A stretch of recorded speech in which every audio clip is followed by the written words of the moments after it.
ऐसे ही पकड़ो, एक कोना में पकड़ो, ऐसे पकड़ो आप उस तरफ।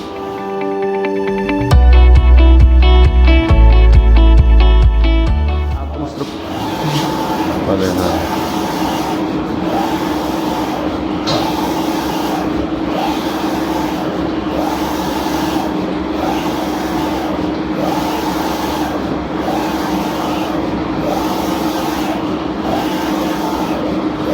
वही है क्या पूरा? अच्छा वो बीच वाला वही है, मतलब वही है ना? हाँ उसको अलग अलग कटेगा?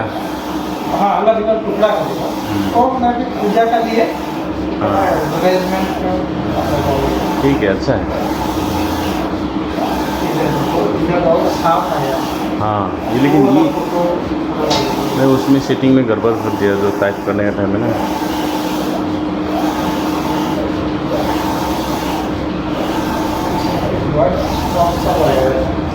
उधर ही होगा फोटो में।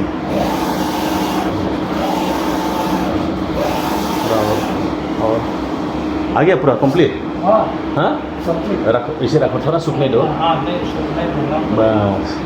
बाकी बहुत बढ़िया हो। ये फोटो में गड़बड़ हो गया। हाँ